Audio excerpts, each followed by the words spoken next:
آپ کو پتہ ہے دکھ کس کو کہتے ہیں؟ دکھ کی تعریف درویش یہ کرتے ہیں کہ ہماری مرضی اور ہے اور رب کا ارادہ کرم اور ہے، اس کا نام دکھ ہے۔ سکھ کیا ہے کہ ہماری بھی وہی مرضی ہے جو ہمارے رب کی مرضی ہے۔ اگر مالک کریم کا ارادہ کرم یہ ہے کہ لاکھوں کروڑوں مل جائیں تو الحمدللہ، اور اگر اس کا ارادہ کرم یہ ہے کہ ایک وقت روٹی ملے ایک وقت فاقہ ہو تو الحمدللہ۔ اللہ کے فیصلوں پر راضی رہنا۔ ڈھیر سارے لوگ دنیا میں ملتے ہیں جو کہتے ہیں جی مجھے یہ پریشانی ہے، میں سب طبیبوں حکیموں کے پاس گیا، پھر میں آستانوں درباروں مزاروں پہ بھی حاضر ہوا، اس کے بعد میں نے بڑے بڑے دانشوروں سے مشاورت کی، لیکن میرا یہ مسئلہ حل نہیں ہوتا۔ تو کیا ہوتا ہے پھر وہ انزائٹی کا، ڈپریشن کا، ٹینشن کا، ذہنی تناؤ کا شکار ہونے لگتے ہیں۔ یاد رکھیے گا کہ اگر سارے ڈاکٹروں، طبیبوں، حکیموں، دعاؤں، التجاؤں کے بعد بھی مسئلہ حل نہیں نہ ہو رہا،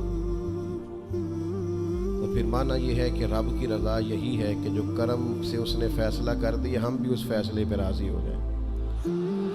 بے چینی اور اضطراب یہ ہے کہ اللہ کا فیصلہ کچھ اور ہے اور ہماری جد و جہد کچھ اور ہے، اس سے ذہنی اضطراب اور تناؤ پیدا ہوتا ہے، اس سے طبیعتیں بے چین اور بے قرار ہوتی ہیں۔ امام علی مقام رضی اللہ تعالیٰ عنہ کی زندگی یہ ہے، اس کو سمجھیے گا کہ جس طرح قرآن مجید نے حضرت یوسف علیہ السلام کے واقعہ کو احسن القصص کہا ہے نا، قصوں میں سے سونا قصہ، خوبصورت داستان جناب یوسف کی، اور داستان یہ ہے کہ کبھی وہ باپ کے سب سے زیادہ لاڈلے ہیں اور کبھی وہ جناب یوسف علیہ السلام کنویں کی زینت بن گئے، کبھی ان کے قریب گرم ہوا بھی نہیں آتی اور کبھی ان کے چہرے پر تماچے پڑتے ہیں۔ پھر وہ کنویں سے نکلتے ہیں تو ایک اور تکلیف سہتے ہیں کہ انہیں بازار میں بیچا جاتا ہے۔ پھر وہ اللہ کی فضل سے اور اس کی توفیق سے ایسی جگہ چلے جاتے ہیں جہاں انہیں شہزادہ بنا کے رکھا جاتا ہے۔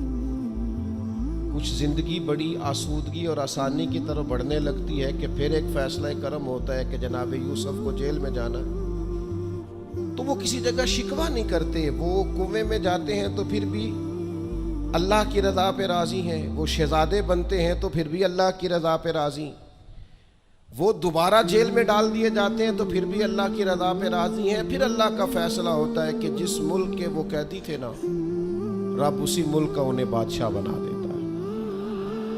یہ انسانی زندگی کا ایک دستور ہے کہ آپ کو دکھ بھی آئیں گے، سکھ بھی آئیں گے، آزمائشیں بھی آئیں گی، تکلیفیں بھی آئیں گی، لیکن سکھوں کا معاملہ تو ہم بڑے لطف کے ساتھ اور ذائقے کے ساتھ گزارتے ہیں، دکھوں کی باری آتی ہے تو شدید اضطراب کا شکار ہو جاتے ہیں۔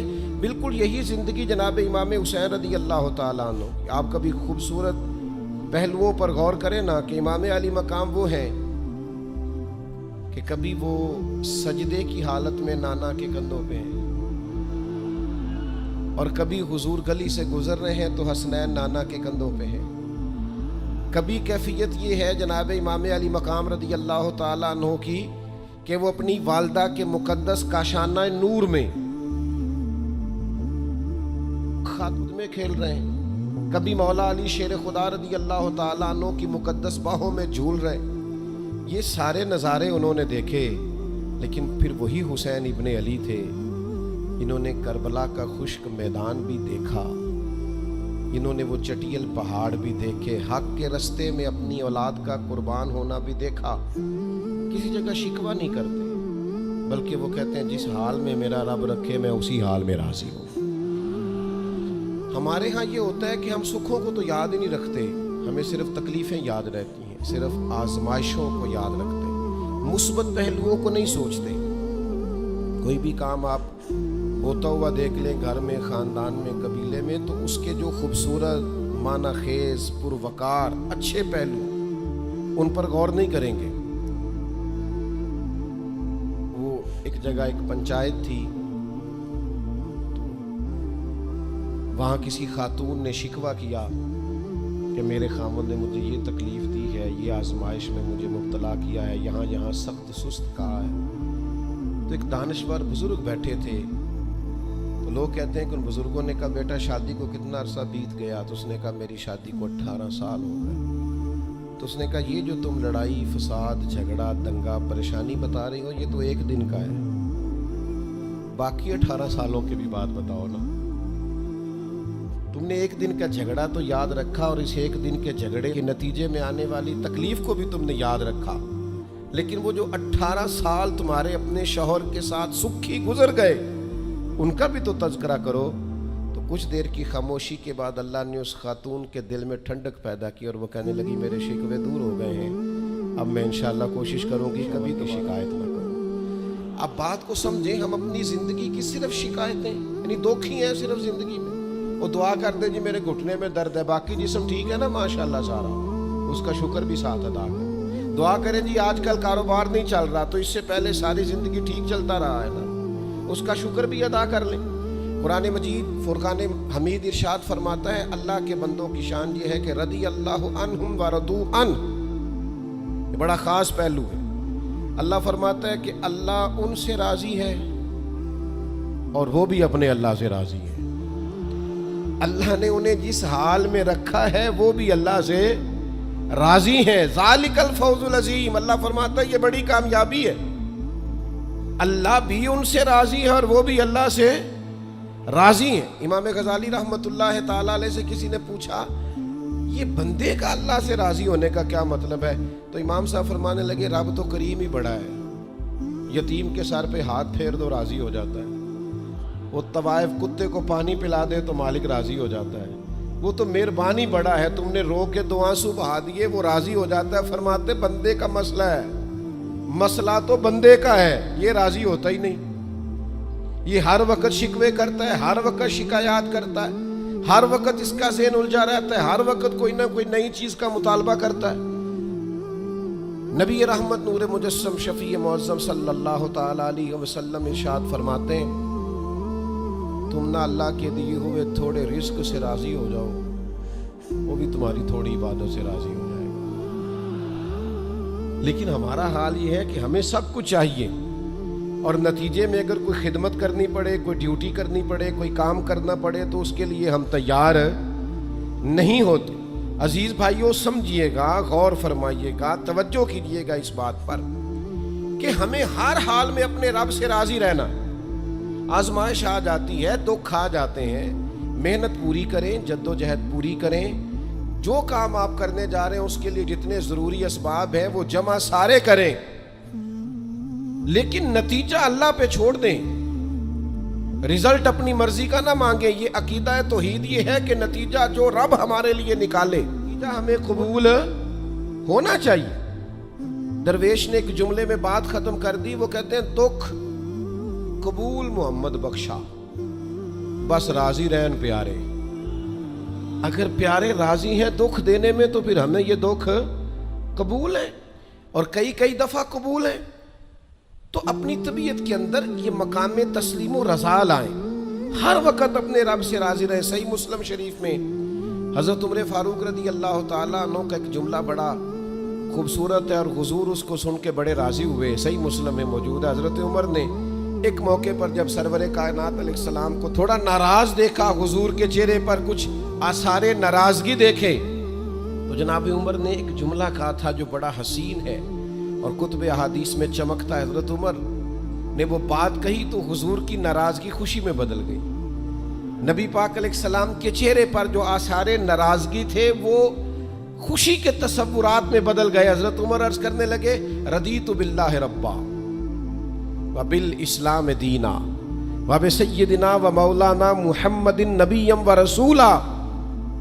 حضرت عمر نے حضور کو ناراض دیکھا تو کہنے لگے یا رسول اللہ، ہم اللہ کے رب ہونے پہ راضی ہیں، اسلام کے دین ہونے پہ راضی ہیں، اور اللہ نے آپ کو ہمارا نبی اور رسول بنایا، ہم اس بات پر بڑے راضی ہیں۔ ہم راضی ہیں کہ اللہ ہمارا رب ہے، اسلام ہمارا دین ہے، اور محمد صلی اللہ علیہ وسلم ہمارے نبی اور رسول ہیں، بڑے راضی ہیں۔ بس یہ رضا والا جملہ کہا تو اللہ کے رسول خوش ہو گئے۔ تو اللہ سے راضی رہیں۔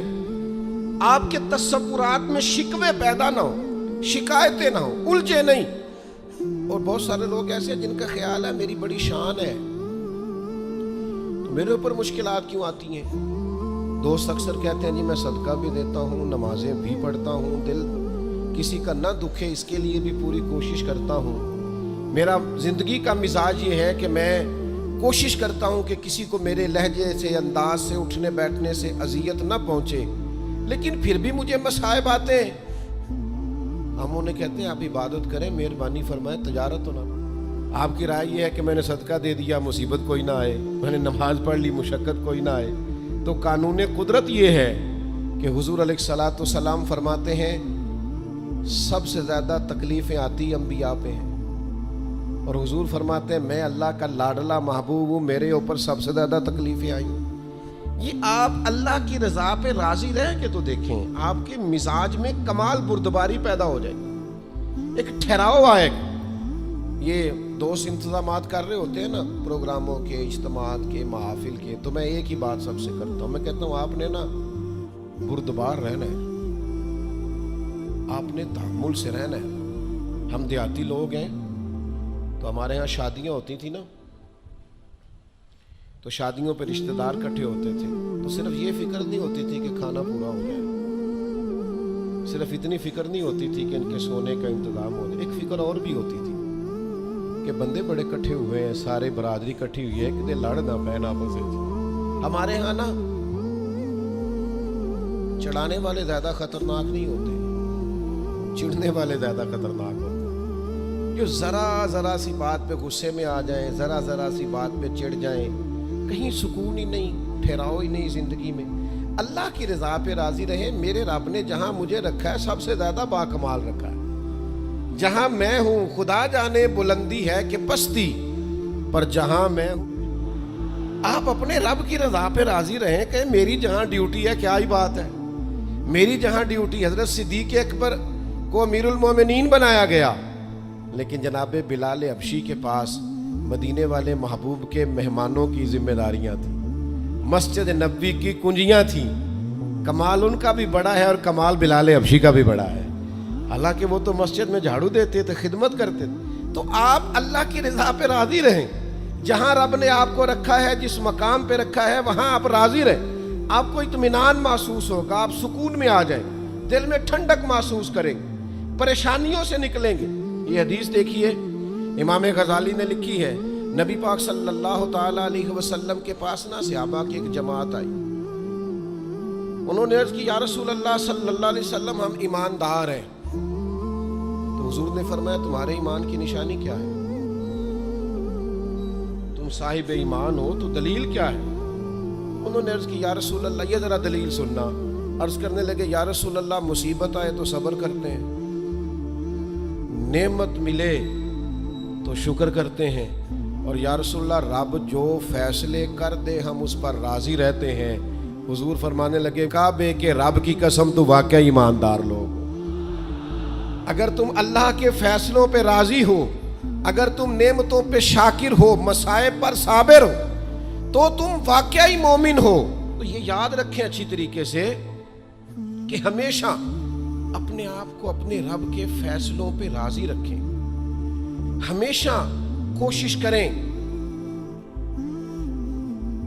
کہ مقدر سے شکوہ نہ کریں، تقدیر سے شکایت نہ کریں، جو ہمیں نہیں ملا اس کے بارے میں اپنی طبیعت کے اندر تڑپ اور طلب نہ پیدا کریں، بس جو فیصلہ رب نے کر دیا اس فیصلے پر ہمیشہ راضی رہیں۔ یہ کر کے دیکھیں۔ حضرت انس بن مالک رضی اللہ تعالیٰ عنہ فرماتے ہیں کہ پوری جماعت جنت میں جائے گی لوگوں کی، فرشتے ان سے پوچھیں گے کہ میاں حساب دے آئے ہو؟ تو وہ کہیں گے ہمیں تو کسی نے حساب پوچھا ہی نہیں۔ ان سے پوچھا جائے گا پل صراط دیکھی ہے؟ کہیں گے نہیں ہم نے تو نہیں دیکھی۔ ان سے پوچھا جائے گا کہ میزان عمل؟ تو انہوں نے کہا نہیں۔ تو کہا اچھا تم بڑے خاص لوگ ہو، دنیا میں کرتے کیا رہے ہو؟ تو کہیں گے کرتے کچھ بھی نہیں تھے، رب کے فیصلوں پہ راضی رہتے تھے۔ اور طبرانی میں ایک روایت ایسی بھی موجود ہے کہ حضور فرماتے ہیں رب کہتا ہے جس نے میرے فیصلوں پہ راضی نہیں رہنا وہ رب کوئی اور ڈھونڈ لے۔ اگر تم میرے فیصلے پہ راضی ہی نہیں ہو او بھائی میں اپنے ادارے کا سربراہ ہوں، جو میرا فیصلہ نہیں مانے گا وہ نکلے گا ادارے سے۔ میں اپنی جماعت اور تنظیم کے تعلق سے کوشش کروں گا کہ امیر کی اطاعت کا سبق دوں۔ اگر کوئی نظم و ضبط درست نہیں کرے گا، یہ ایک حال ہے یہاں کے جو مینجمنٹ کے کام ہیں، معاملات ہیں، ایک سربراہ آپ نے بنایا ہوتا ہے، اب اس کی اگر بات نہیں مانے گا کوئی ورکر، کوئی کام کرنے والا، تو یقیناً وہ کہیں گے کہ میاں آپ بات نہیں مان رہے، تمہارا نظم و ضبط خراب ہوتا ہے، لہذا اگر آپ نے ہمارے نظم کے اندر نہیں رہنا تو آپ نکل جائیں۔ تو اللہ کے فیصلوں کو جو لوگ تسلیم نہیں کرتے، اللہ کے فیصلوں کو جو لوگ تسلیم نہیں کرتے، یقیناً وہ کمزور ہو جاتے ہیں۔ آج بڑے لوگ ہیں جو وظیفے پوچھتے ہیں، اللہ کیسے راضی ہوگا؟ بتاؤں وظیفہ آپ کو؟ امام غزالی لکھتے ہیں کہ حضرت موسیٰ کلیم علیہ السلام نے اللہ کے حضور عرض کیا، مالک میری قوم پوچھتی ہے تو کیسے راضی ہوگا؟ ہم تجھے راضی کرنا چاہتے ہیں تو کیسے راضی ہوگا؟ تو حضرت موسیٰ علیہ السلام سے رب کریم نے فرمایا، ان سے جا کے کہہ دو کہ مجھ سے راضی ہو جائے، میں بھی ان سے راضی ہو جاؤں۔ یہ اپنے رب سے راضی رہیں، جو رب ان کے لیے فیصلہ کرے۔ وہ حضرت سفیان ثوری دعا مانگ رہے تھے نا، یا اللہ راضی ہو جا، یا اللہ راضی ہو جا، یا اللہ راضی ہو جا۔ تو حضرت رابعہ بصریہ رحمۃ اللہ علیہا بھی پردے کے پیچھے بیٹھی تھیں، تو جب انہوں نے بہت زیادہ اس دعا پر اصرار کیا نا، یا اللہ راضی ہو جا، تو پردے کے پیچھے سے بول پڑی، کہنے لگی سفیان اب کچھ اور نہ مانگے اللہ سے، آگے نہ چلے۔ جناب سفیان کہنے لگے میں دعا ہی کر رہا ہوں کہ یا اللہ تو راضی ہو جا۔ تو فرمانے لگی پہلے اپنے دل پہ ہاتھ رکھ کے بتائیں آپ اللہ سے راضی ہیں؟ آپ تو کہتے ہیں یہ ہے تو یہ نہیں ہے، کبھی یہ بھی مل جائے نا، اگر آپ ناراض نہ ہوں تو۔ پہلے خیال تھا ایک سواری مل جائے، چاہے موٹر سائیکل ہی ہو، مل گئی، اب بڑے پریشانی ہوتی ہے، کبھی 4 ٹائروں والی ہوتی نا، وہ بھی مل گئی، دے دی، طلب ہی یہ تھی۔ اب خیال آتا ہے کبھی تھوڑی سی بڑی مل جائے نا، وہ بھی مل گئی۔ اب جن کی ذرا گاڑیاں اونچی ہیں، ٹائر چوڑے ہیں، وہ پریشان کرتے ہیں، تو بندہ تو روک ہی نہیں رہا کہیں۔ تو حضرت کلیم سے رب نے فرمایا ان سے کہو مجھ سے راضی ہو جائے، میں بھی ان سے راضی ہو جاؤں۔ لیکن ہماری طبیعت کی بے چینی، ہمارے مزاج کی بے قراری، ہمارے لب و لہجے کا وہ عالم کہ ہم خوش نہیں ہوتے۔ ڈھیر سارے لوگ ہیں، آپ کچھ بھی کر لیں، کچھ بھی گھر میں لے آئیں، کچھ بھی ہو جائے، کتنی بھی نعمت مل جائے، ان کا مزاج اس طرح کا بن جاتا ہے، خوش نہیں۔ میں اکثر دوستوں سے کہتا ہوں کہ بعض دوست ایسے ہیں جن کا انداز اس طرح کا ہے کہ ان کو کوئی بھی نعمت مل جائے تو ان کی طبیعت سکون پذیر نہیں ہوتی۔ حضرت عبداللہ ابن عمر رضی اللہ تعالیٰ عنہ صحابہ میں سے بڑے صالح آدمی ہیں، نیک آدمی ہیں، حضرت عمر کے صاحبزادے ہیں، اور اللہ کے حبیب علیہ السلام نے فرمایا یہ بڑے نیک ہیں۔ تو سیدنا عبداللہ ابن عمر رضی اللہ تعالیٰ عنہ کے نا ایک صاحبزادے بیمار تھے۔ یہ جو بچے بیمار ہوں یا کسی تکلیف میں ہوں تو یہ ماں باپ کو بڑا بے چین کر دیتے ہیں۔ اپنی بھوک بھی بندہ سہ لیتا ہے، اپنی بیماری اور تکلیف بھی سہ لیتا ہے، لیکن اگر اولاد کسی آزمائش کا شکار ہو جائے، پریشانی کا شکار ہو جائے تو انسان بڑی تکلیف میں آ جاتا ہے۔ حضرت عبداللہ ابن عمر رضی اللہ تعالیٰ عنہ بڑے پریشان تھے اپنے بیٹے کو لے کر، اور جو ان کے قریبی لوگ تھے وہ محسوس کرتے تھے کہ شدید ذہنی اضطراب میں مبتلا ہیں سیدنا عبداللہ ابن عمر۔ اللہ کا فیصلہ ایک کرم آیا اور ان کے صاحبزادے کا وصال ہو گیا۔ جب ان کے صاحبزادے وصال کر گئے نا تو ظاہر ہے کہ بیماری سے بڑا غم تو صاحبزادے کا انتقال کا۔ تو جنازے کے لیے جو لوگ آئے اور اس کے بعد جو تعزیت کے لیے لوگ آئے، وہ کہتے ہیں ہم نے جناب عبداللہ ابن عمر کو بڑا مطمئن دیکھا، ہم نے دیکھا کہ بیٹے کے انتقال کے بعد ان کی طبیعت میں ایک ٹھہراؤ آ گیا، اور آنے جانے والوں کو بڑے اطمینان سے، بڑی محبت سے ملتے، ان کا انداز بڑا منفرد ہو گیا۔ ایک صاحب نے پوچھ ہی لیا کہ جناب آپ پہلے بڑے بے چین تھے، اب آپ کی طبیعت میں بڑا ٹھہراؤ آ گیا، وجہ کیا ہے؟ تو حضرت عبداللہ ابن عمر فرمانے لگے جب تک وہ بیمار تھا میری ذمہ داری تھا اور میں بے چین تھا۔ فرمایا اب میرے رب کا فیصلہ ہے، کرم آ گیا ہے اور وہ میرے رب کے حضور حاضر ہو گیا ہے۔ گویا اب جس بارگاہ میں گیا ہے وہاں رحمت ہی رحمت ملے گی، وہاں کرم ہی کرم ملے گا۔ اب میں مطمئن ہو گیا ہوں کہ اللہ کی رحمتیں قبر میں اس کا استقبال کریں گی۔ جب تک میری ڈیوٹی تھی تو میں پریشان تھا، بے چین تھا، بے قرار، اب تو حاضر بارگاہ ہو گیا اور میں اپنے رب کی رضا پہ راضی ہوں. جب تک اللہ نے چاہا بیٹا میرے پاس رہا, اور جب اللہ نے چاہا اللہ نے اسے اپنی بارگاہ میں بلا لیا. میرے بھائیو یاد رکھیے گا, ہمیشہ اس بات کو اپنے ذہن میں بٹھائیے گا کہ زندگی کے اندر کبھی بھی اللہ کے فیصلوں پر شکوہ کرنا اور اللہ کے فیصلوں پر اظہار ناراضگی کرنا معاذ اللہ ان کو ہمیشہ بچا کے رکھیں اور پناہ میں رکھیں اپنے دامن کو, کہ کبھی بھی انسان اس طرح کا نہ ہو جائے. میں دیکھتا ہوں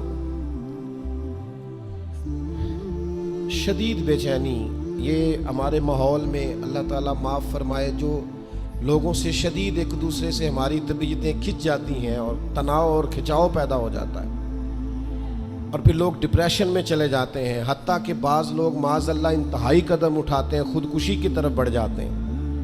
اور بڑے بڑے پڑھے لکھے لوگوں کا ہم ایسا رجحان دیکھتے ہیں کہ وہ عجیب پریشانی کن گفتگو کرتے ہیں, بس اس کا ارادہ تھا ملک سے باہر جانے کا اور وہ حالات سازگار نہیں ہوئے, کسی وجہ سے نہیں جا سکا. تو بھئی سارے لوگ نہیں جا پاتے.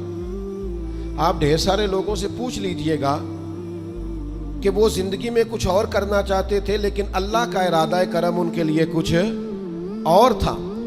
اور یہ ایک ایسی اللہ کی توحید کی علامت ہے کہ مولا علی شیر خدا فرماتے میں نے اسی سے تو رب کو پہچانا ہے کہ جو میں کرنا چاہتا تھا وہ نہیں ہوا, بلکہ وہ ہوا جو میرا رب چاہتا تھا. فرماتے میں نے کسی کام کے لیے سارے اسباب جمع کر لیے, جب نہیں ہوا تو میں سمجھ گیا یہ کرنا میرے اللہ نے. تو میرے عزیز یہ تو اللہ کی بہت بڑی اس کے ہونے کی علامت ہے کہ آپ اس کی رضا پہ راضی رہیں. حضرت ابن وقاص رضی اللہ تعالیٰ عنہ بڑے مستجاب الدعوات تھے, جو دعا مانگتے تھے قبول ہو جاتی تھی. اللہ کا ان پر خاص انعام تھا, اور یہ بات بڑی مشہور ہو گئی, دور دور سے لوگ ان کے پاس دعائیں کرانے آتے تھے. خود وہ نابینا تھے, بینائی نہیں تھی. تو کچھ لوگوں نے ان سے کہا کہ آپ اپنے لیے بھی دعا کر لیں. تو فرمانے لگے میرے رب نے بڑا عرصہ مجھے آنکھوں کا نور عطا کیا ہے, اب وہ لے گیا ہے تو میں اپنے رب کی رضا پہ راضی ہوں. اب اس میں ہوتا کیا ہے, دکھ اور تکلیف اور اللہ کے فیصلے پہ راضی رہنے میں نا ایک خاص لذت بھی ہے. صرف سکھوں کا مزہ نہیں ہوتا, دکھوں کا بھی مزہ ہوتا ہے. ہاں ہاں, زخموں کی بھی ایک لذت ہوتی ہے. یہ کبھی آپ کے کوئی زخم ہو جائے اور ٹھیک ہونے کے قریب آئے تو آپ اسے چھیڑ کے دیکھیں, اس کی بھی ایک لذت, دکھوں کا بھی ایک مزہ. سکھوں میں تو لوگوں کو رونا نہیں آتا, جو بڑے سکھی ہوتے ہیں وہ تو کعبے جا کے نہیں روتے. ناراض نہ ہوئیے گا مجھ سے, ان کو تو مدینے جا کے رونا نہیں آتا. یہ دکھ ایک ایسی چیز ہے جو بندے کے دل کو نرم رکھتے ہیں. یہ آزمائش ایک ایسی چیز ہے جس میں نفسانی قوتیں ختم ہوتی. کوئی نہ کوئی آزمائش انسان کے ساتھ رہے تو اللہ کے حضور حاضر رہتا ہے. دکھوں کو, بیماریوں کو, تکلیفوں کو کبھی بھی برا نہیں جاننا چاہیے. یہ تو انسان کو اللہ کے قریب کر دیتی تھی. جن کو ہم بعض اوقات بڑی آزمائش سمجھ رہے ہوتے ہیں وہی تو خیر بن جاتی. حضرت جناب ایوب علیہ السلام شدید علیل ہو گئے, شدید بیمار ہیں. 16 سال گزر گئے بیماری کو. تو آپ کی اہلیہ نے ایک دن آپ سے کہا اللہ کے نبی ہیں, دعا ہی مانگ لیں, اللہ شفا دے دے. تو جناب ایوب علیہ السلام اپنی اہلیہ سے فرمانے لگے شفا کتنا عرصہ رہی ہے؟ انہوں نے کہا 60 سال. فرمایا بیماری کو کتنا عرصہ ہوا؟ کہا 16 سال. فرمانے لگے ذرا بیماری کو بھی 60 ہو لینے دے, پھر دعا مانگ لیں گے. ہو لینے دے ذرا 60 سال. اللہ کی رضا پہ راضی رہنے کا فیصلہ کیا. آپ کی زبان مبارک سے یہ جملے نکلے کہ 60 سال ہو جائیں گے تو کر لوں گا دعا, اللہ تعالیٰ نے اسی وقت شفا عطا فرما دی. ٹھیک ہو گئے جناب ایوب. کچھ دن گزرے نا تو آپ کی اہلیہ نے ایک سوال پوچھا. کہنے لگی ایوب یہ بتائیے آپ نے بیماری بھی دیکھی, شفا بھی دیکھی, بیماری ٹھیک تھی کہ شفا؟ تو آپ فرمانے لگے سارے دن ہی اللہ کے ہیں, جس حال میں رکھے ٹھیک ہے. وصل اچھا ہے نہ فراق اچھا ہے, یار جس حال میں رکھے وہی حال اچھا ہے. میں سارے دن اس کے ہیں, لیکن فرمانے لگے اگر تم مجھ سے پوچھو نا میری ذاتی رائے تو بیماری بڑی اچھی تھی. انہوں نے کہا یوں بیماری اچھی تھی؟ آپ فرمانے لگے جب میں بیمار تھا نا تو 24 گھنٹے میں ایک بار میرا رب میرا حال پوچھتا تھا. فرمایا 12 گھنٹے تو اس مزے میں گزر جاتے تھے کہ رب نے حال پوچھا ہے، اور پھر اگلے 12 گھنٹے میں انتظار کرتا تھا کہ میرا رب دوبارہ کب حال پوچھے گا. تو میں 24 گھنٹوں کی لذت نہیں بتا سکتا جو اس کے حال پوچھنے سے طاری ہوتی. تو فرمایا شفا تو مل گئی ہے پر اب وہ حال تو نہیں نہ پوچھتا. اب وہ میرے بھائی اس بیماری میں جو لذتیں ہیں، جو کرم نوازیاں ہیں، جو رحمتیں، ان کو بھی تو دیکھیں. اپنے کریم رب کی رضا پہ راضی تو رہے. خبر مشہور ہو گئی تھی امام حسین شہید ہو جائیں گے. نبی کریم علیہ السلام نے بھی یہ خبر ارشاد فرمائی. پتہ مولا علی کو بھی تھا، سیدہ پاک بھی جانتی تھی، امام حسین بھی جانتے تھے. یہ خبریں رہی ہیں نا. حضرت صدیق اکبر کھڑے ہیں، جناب عمر کھڑے ہیں، حضرت عثمان کھڑے ہیں احد پہاڑ پر، تو پہاڑ ہلنے لگا. آپ دیکھیے نا صحیح حدیث میں موجود ہے. تو نبی کریم علیہ السلام نے فرمایا پہاڑ ٹھہر جا، تیرے اوپر ایک نبی، ایک صدیق اور 2 شہید کھڑے ہیں. تو حضور نے بتا دیا نا کہ جناب عمر بھی شہید ہوں گے، جناب عثمان بھی شہید ہوں گے. لیکن کیا ایک دفعہ مانگی کہ اللہ انہیں شہادت سے بچا؟ معاذ اللہ کوئی دعا مانگی کہ یہ شہید نہ ہو، قتل نہ کیا جائے؟ یہ تو سعادت ہے. امام حسین کو پتا ہے، مولا علی کو پتا ہے، سیدہ فاطمہ کو پتا ہے، یہ خبر مشہور ہے یہ شہید ہو جائیں گے. اور یہ بھی پتا ہے کہ آزمائشیں آئیں گی. لیکن کسی نے بھی یہ دعا نہیں مانگی اللہ انہیں آزمائشوں سے بچا.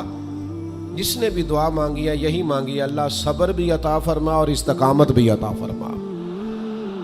اس بات کو سمجھیں آپ کہ آپ بچے کو اگر ڈرائیں گے نا امتحان خطرناک ہوتے ہیں، امتحان نہیں دینے، تو وہ تو کسی جگہ کامیاب نہیں ہوگا. اس کو امتحان کا خوف نہ دلائیں، اس کی تیاری کرائیں، اس کی ذہن سازی کریں کہ امتحان دینا ہے. اس کو یہ شعور دیں کہ بیٹا کامیاب ہونا ہے. ہم نے ڈرا دیا ہے بچوں کو، ہم نے انہیں اس طرح کا بنا دیا ہے کہ وہ سہمے رہتے ہیں، پتہ نہیں کیا ہو جائے گا. ہزاروں سینکڑوں لوگوں کو روز جی ٹی روڈ سے گزرنا پڑتا ہے، لاکھوں کروڑوں لوگ گزرتے ہوں گے.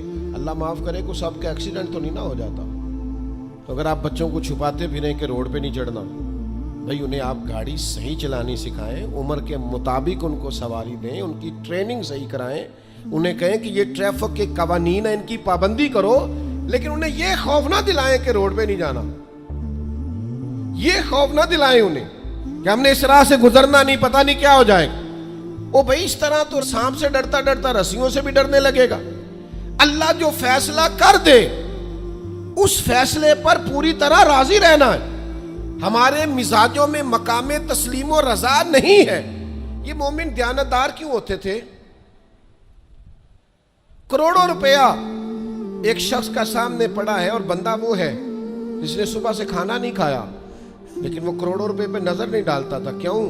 کہ وہ اللہ کے فیصلے پہ راضی تھا. وہ کہتا تھا یہ چاہے کروڑوں ہے پر میرا نہیں ہے. آج لوگ لوگوں کا مال دے کے سازشیں نہیں کرتے، شرارتیں نہیں کرتے، لالچ نہیں پیدا کرتے، چوری ڈکیتی دھوکہ فریب فراڈ کیا کیا چالیں نہیں چلتے. اگر یہ اللہ کے فیصلے پہ راضی رہیں کہ رب نے جو میرے لیے رکھا ہے وہی میرا حق ہے، تو کبھی ان کی طبیعت میں یہ بات پیدا نہ ہو کہ ہم نے دھوکہ دینا ہے، فراڈ کرنا ہے، فریب کرنا ہے. آپ مقام میں تسلیم و رضا پہ آ جائیں. ڈھیر سارے لوگ ہیں جو جہاں کھڑے ہیں وہاں راضی نہیں، سامنے والا انہیں بڑا خوش نظر آتا ہے، بڑا خوش کہ یار میں بڑی تکلیف میں ہوں، یہ فلانے شعبے والا بڑے سکون میں ہے. تو بھائی کبھی اس سے بھی تو پوچھ کے دیکھنا، اس سے پوچھ. وہ کہے گا جتنے کانٹوں پہ میں بیٹھا ہوں دوسرا ہے ہی کوئی نہیں. ہم جو کام کر رہے ہوتے ہیں نا اس کام کا مزہ نہیں لیتے، ہمیں وہ کرنا ہے جو سامنے والا کر رہا ہے. بھئی آپ جو کر رہے ہیں اس کو مزہ لے کے کریں، مقام تسلیم و رضا پہ رہیں. وہ جو سامنے والا کر رہا ہے اللہ نے اس کی ڈیوٹی لگائی ہے وہ کرے گا. اور یہی بات یہاں تک پہنچ جاتی ہے کہ ہمیں سب کا پتہ ہوتا ہے کون کیا کر رہا ہے، اپنا نہیں پتہ ہوتا. کیونکہ ہم وہ چاہتے ہیں جو ہمارا حق نہیں، اس طرف بڑھتے ہیں جو ہمارا نصیبہ نہیں. تو اچھی طرح اس بات کو اپنے ذہن میں بٹھائیں کہ اللہ کے فیصلوں پہ راضی رہنا، اللہ کی رضا پہ راضی رہنا، اپنے رب سے ہر وقت راضی رہنا، یہ بندہ مومن کی شان ہے. اگر اللہ کے فیصلوں پہ راضی رہو گے نا تو زندگی میں اتنا سکون آ جائے گا، اتنا اطمینان آ جائے گا، لہجوں میں اتنا ٹھہراؤ آ جائے گا، آپ کو محسوس ہوگا کہ آپ کی شخصیت سنجیدہ ہو گئی ہے، وفادار ہو گئی ہے. آپ پر ایک اللہ تعالیٰ نے خاص کمالات رکھ دیے، لیکن اگر آپ یہ نہیں کریں گے، اللہ کے فیصلوں پہ راضی نہیں رہیں گے، تو پھر آپ نتیجہ اس کا دیکھ لیجئے گا. ہر وقت کی بے چینی، بے قراری، الجھاؤ اور طبیعت کے اندر اضطراب، یہ آپ کو بے چین رکھے گا. ہم اپنی زندگی میں اگر تھوڑا سا یہ والا فیصلہ لے آئیں، آپ دیکھیں نا، انداز دیکھیں. 14 لوگ شہید ہو گئے تھے بدر میں، ان میں سے تو کوئی کسی صوبے کا گورنر نہیں بنا. انہوں نے تو مکہ کو فتح ہوتے نہیں دیکھا، انہوں نے تو روم کو، یمن کو، شام کو فتح ہوتے نہیں دیکھا. لیکن یاد رکھیے گا، ان 14 لوگوں کا خون بنیاد بنا تھا کہ اللہ نے اسلام کو طاقتیں اور قوتیں عطا فرمائی. اللہ کے فیصلوں پہ راضی تھے کہ ہم نے یہاں جان دینی ہے، انہوں نے پیش کی. بعد میں عروج آیا، کمال آیا، اذا جاء نصر اللہ والفتح، اللہ نے مدد کی، فتح آ گئی. لیکن ان لوگوں نے اس وقت یہ فیصلہ کیا کہ ہمیں اللہ کی رضا کے لیے ڈٹنا ہے، کھڑے ہونا ہے. تو سب لوگ، میں اکثر کہتا ہوں، یہ تحریک ختم نبوت پر لوگ کلام کرتے ہیں تو قائدین کا، علماء کا نام لیتے ہیں. میں کہتا ہوں بالکل ٹھیک ہے، ان لوگوں نے بڑی خدمات سر انجام دی، لیکن جو ان کے پیچھے لوگ تھے، جو کوششیں کرتے رہے، جو عوامی طاقت تھی، ان سب کی ہمتیں بھی شامل ہیں. میں الحمدللہ آیا ہوں یہاں اور سیدھا آ کے بیان کر کے نکل کے جا رہا ہوں، تو یہ سارا کچھ میری کاوش نہیں ہے.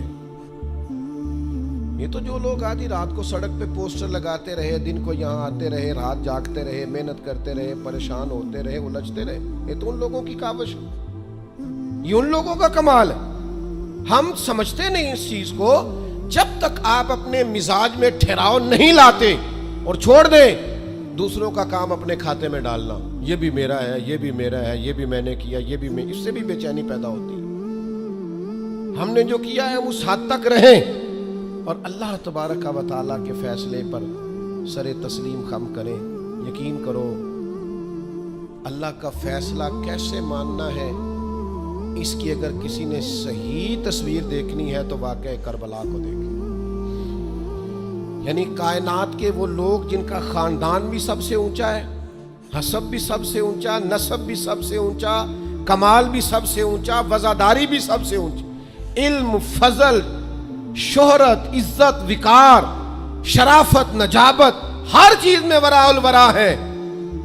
لیکن ان کی کیفیت میرے عزیز یہ ہے کہ امام علی مقام کے سامنے ان کی ساری اولاد شہید ہو گئی. یہاں نا اس اتنے بڑے مجمع میں کسی کی کٹی ہوئی انگلی پھینک دی جائے نا، انگلی کا ٹکڑا، انسانی انگلی کا، تو لوگ خوف سے بھاگ جائیں. ہم باتیں سن لیتے ہیں، کر لیتے ہیں، ہم سمجھتے نہیں کہ یہ کتنا عجیب منظر ہے.